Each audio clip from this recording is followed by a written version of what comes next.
So you may have heard about textbooks, math scores and poor matric results in the news lately, but you're not really sure what all this education stuff is about. What's actually going on in most schools around South Africa?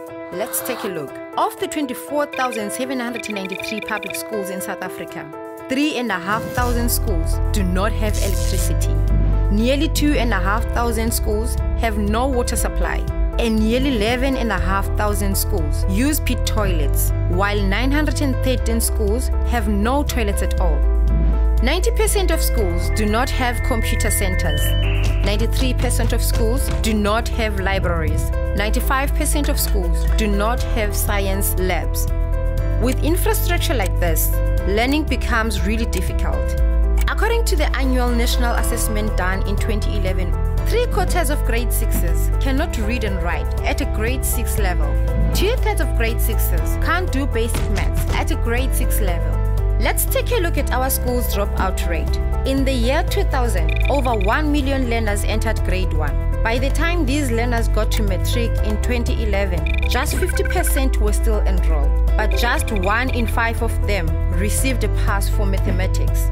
That's just 10% of those that enrolled in grade 1 in 2000.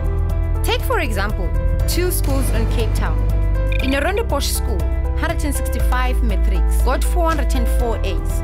Compare that to Khayelitsha, where the matrics in all 19 high schools managed just 44 A's. But recently, Minister of Basic Education, Angie Motshekga, said, "The education sector is massive, it is complex and has challenges. There is no crisis." Well, there is, but there is also a way forward. There are thousands of youth building a new struggle. Everyone has the right to a basic education. Everyone is equal and has the right to full and equal enjoyment of all rights and freedoms. We are Equal Education, and on the 20th of November 2012, we are taking the minister to court. Since 2008, we have been campaigning for decent school infrastructure. We have marched, we have fasted, we have slept outside Parliament. We've written countless letters. We have met and engaged with the Minister and the Director General several times.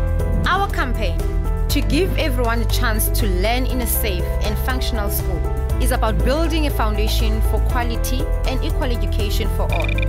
Sounds daunting, right? But it starts fairly simple. What we need is a standard set by the minister for the basic infrastructure in every school. We need to know what makes a school a school. This we call minimum norms and standards for school infrastructure.